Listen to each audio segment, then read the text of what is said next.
ಧರ್ಮಸ್ಥಳ ಪ್ರಕರಣದಲ್ಲಿ ಇಕ್ಕಟ್ಟಿನಿಂದ ಹೊರಬರೋದಕ್ಕೆ ಸರ್ಕಾರ ಪ್ಲಾನ್ ಮಾಡ್ತಾ ಇದೆ. ಕಾಂಗ್ರೆಸ್ ಹಿಂದೂ ವಿರೋಧಿ ಎನ್ನುವ ಭಾವನೆಯನ್ನ ಬಿಜೆಪಿ ಮೂಡಿಸ್ತಾ ಇದೆ, ಆಕ್ರೋಶ ವ್ಯಕ್ತ ಆಗ್ತಾ ಇದೆ ಅಂತ ರಾಜ್ಯ ಸರ್ಕಾರ ಅಲರ್ಟ್ ಆಗ್ತಾ ಇದೆ. ಅಸ್ಥಿಪಂಜರ ಶೋಧ ಕಾರ್ಯ ಒಂದು ಕಡೆ ನಡೀತಾ ಇದೆ.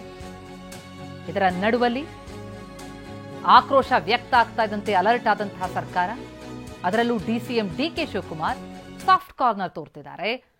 ಇತ್ತ ಕೋರ್ಟ್ ಆದೇಶ ನೀಡಿದ್ದಕ್ಕೆ ನಾವು ತನಿಖೆ ಮಾಡಿದ್ದು ಅನ್ನೋದು ಗೃಹ ಸಚಿವರ ಸ್ಪಷ್ಟನೆ. ಕಾಂಗ್ರೆಸ್ ಹಿಂದೂ ವಿರೋಧಿ ಎನ್ನುವಂತಹ ಭಾವನೆಯನ್ನ ಬಿಜೆಪಿ ಮೂಡಿಸ್ತಾ ಇದೆ ಅಂತ ಈಗ ಕಾಂಗ್ರೆಸ್ ನಾಯಕರು ಡ್ಯಾಮೇಜ್ ಕಂಟ್ರೋಲ್ಗೆ ಮುಂದಾಗಿದ್ದಾರೆ. ಐ ಸ್ಟ್ಯಾಂಡ್ ವಿತ್ ಧರ್ಮಸ್ಥಳ ಅಂತಿದ್ದಾರೆ ಡಿಸಿಎಂ ಡಿಕೆಶಿ. 2-3 ಗೊಂದಲಕ್ಕೆ ತೆರೆ ಎಳೆಯುವಂತಹ ಹೆಜ್ಜೆ ಇಡ್ತಿದ್ದಾರೆ. ಧಾರ್ಮಿಕ ಕ್ಷೇತ್ರಕ್ಕೆ ಅಪಮಾನ ಮಾಡಲಾಗ್ತಾ ಇದೆ ಅಂತ ಡಿಸಿಎಂ ಮಾತನಾಡಿದ್ದಾರೆ. ಧರ್ಮಸ್ಥಳ ಕೇಸ್ ವಿಚಾರವಾಗಿ ಹೋಮ್ ಮಿನಿಸ್ಟರ್ ಕೂಡ ಸಾಫ್ಟ್ ಪ್ರತಿಕ್ರಿಯೆ. ಸಿಎಂ ಡಿಸಿಎಂ ಭೇಟಿಯಾಗಿ ಜಿಲ್ಲೆಯ ನಾಯಕರುಗಳು ಚರ್ಚಿಸಿದ್ದಾರೆ.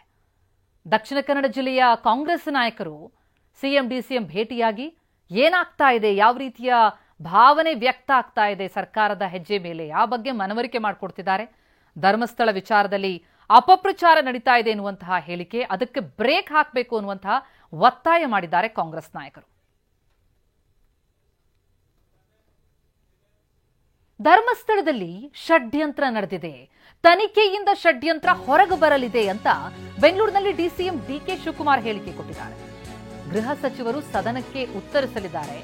ನಾಡಿನ ಜನತೆಗೆ ಗೃಹ ಸಚಿವರು ಸತ್ಯ ತಿಳಿಸುತ್ತಾರೆ. ಮುಖ್ಯಮಂತ್ರಿಗಳಿಗೂ ಆ ಬಗ್ಗೆ ಬದ್ಧತೆ ಇದೆ ಅಂತ ಡಿಕೆಶಿ ಮಾತನಾಡಿದ್ದಾರೆ.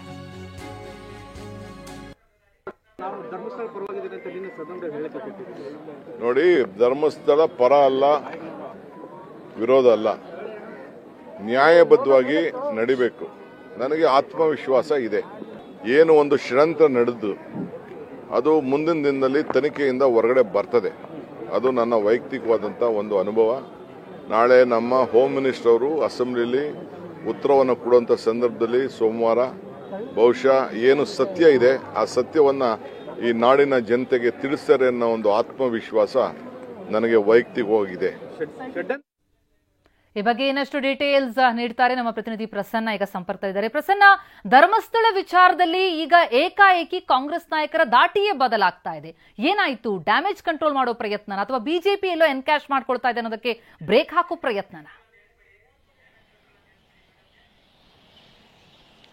ಪ್ರತಿಮಾ, ಕಳೆದ 15-20 ದಿನಗಳಿಂದ ಧರ್ಮಸ್ಥಳದ ಪ್ರಕರಣಕ್ಕೆ ಸಂಬಂಧಪಟ್ಟ ಹಾಗೆ ಶವಶೋಧನೆ ನಡೀತಾ ಇದೆ.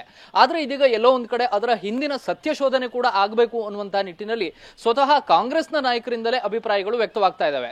ಒಂದು, ವಿಧಾನಮಂಡಲ ಅಧಿವೇಶನದಲ್ಲಿಯೇ ಬಿಜೆಪಿ ಈ ವಿಚಾರವನ್ನ ಪ್ರಸ್ತಾಪ ಮಾಡಿದ್ರಿಂದಾಗಿ ಅದು ಬೇರೆ ಬೇರೆ ರೀತಿಯ ಸ್ವರೂಪವನ್ನ ಪಡೆದುಕೊಳ್ತಾ ಹೋಯಿತು.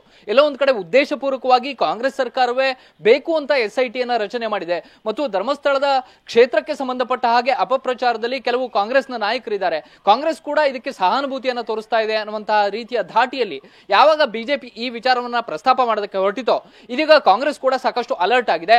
ಶಾಸಕಾಂಗ ಸಭೆಯಲ್ಲಿ ಇದಕ್ಕೆ ಸಂಬಂಧಪಟ್ಟ ಹಾಗೆ ಶಾಸಕರು ಕೂಡ ಒಂದಷ್ಟು ಆತಂಕವನ್ನು ವ್ಯಕ್ತಪಡಿಸ್ತಾರೆ. ಧರ್ಮಸ್ಥಳದ ಕ್ಷೇತ್ರದ ಮೇಲೆ ಲಕ್ಷಾಂತರ ಭಕ್ತರ ನಂಬಿಕೆ ಇದೆ. ಈ ನಂಬಿಕೆಯ ವಿಚಾರದಲ್ಲಿ ನಾವು ಮತ್ತಷ್ಟು ಆಟ ಆಡೋದು ಬೇಡ ಅನ್ನುವಂತಹ ರೀತಿಯ ಧಾಟಿಯಲ್ಲಿಯೇ ಶಾಸಕರು ತಮ್ಮ ಅಭಿಪ್ರಾಯವನ್ನು ವ್ಯಕ್ತಪಡಿಸ್ತಾರೆ.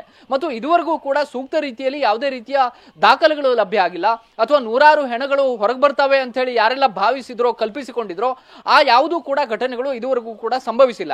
ಹೀಗಾಗಿ ರಾಜಕೀಯವಾಗಿ ಎಲ್ಲೋ ಒಂದ್ ಕಡೆ ಕಾಂಗ್ರೆಸ್ಗೆ ಡ್ಯಾಮೇಜ್ ಆಗ್ತಿದೆ ಅನ್ನುವಂಥದ್ದು ಅರ್ಥವಾದ ಬಳಿಕ ಇದೀಗ ಪ್ರಥಮವಾಗಿ ಹೆಜ್ಜೆ ಇಟ್ಟಂತವರು ಡಿಸಿಎಂ ಡಿಕೆ ಶಿವಕುಮಾರ್ ಅವರು. ವಿಧಾನಸಭೆಯಲ್ಲೂ ಕೂಡ ಅವರು ನೇರವಾಗಿ ಧರ್ಮಸ್ಥಳದ ಕ್ಷೇತ್ರವನ್ನ ಪರವಾಗಿ ನಿಂತು ಮಾತನಾಡ್ತಾರೆ ಮತ್ತು ಇಡೀ ಬೆಳವಣಿಗೆಗಳು ಷಡ್ಯಂತ್ರದ ಭಾಗ ಅನ್ನುವಂತ ರೀತಿಯಲ್ಲಿಯೇ ಡಿಕೆ ಶಿವಕುಮಾರ್ ಅವರು ಹೇಳಿಕೆಯನ್ನ ಕೊಡ್ತಾರೆ. ಇವತ್ತು ಕೂಡ ಅದನ್ನೇ ಪುನರುಚ್ಚಾರ ಮಾಡಿರುವಂತಹ ಡಿಕೆ ಶಿವಕುಮಾರ್ ಅವರು ಇದರ ಷಡ್ಯಂತ್ರದ ಹಿಂದಿನ ತನಿಖೆ ನಡೆಯಬೇಕು ಅನ್ನುವಂತ ಆಗ್ರಹವನ್ನು ಕೂಡ ಮಾಡಿದ್ದಾರೆ. ಹೀಗಾಗಿ ಕಾಂಗ್ರೆಸ್ ತನಗೆ ಆಗಬಹುದಾದಂತಹ ರಾಜಕೀಯ ಡ್ಯಾಮೇಜ್ ಗಳನ್ನ ಕಂಟ್ರೋಲ್ ಮಾಡೋದಕ್ಕೆ ಹೊರಟಂತೆ ಕಂಡು ಬರ್ತಾ ಇದೆ. ಪ್ರತಿಮಾ, ಥ್ಯಾಂಕ್ಸ್ ಪ್ರಸನ್ನ ತಮ್ಮ ಮಾಹಿತಿಗೆ.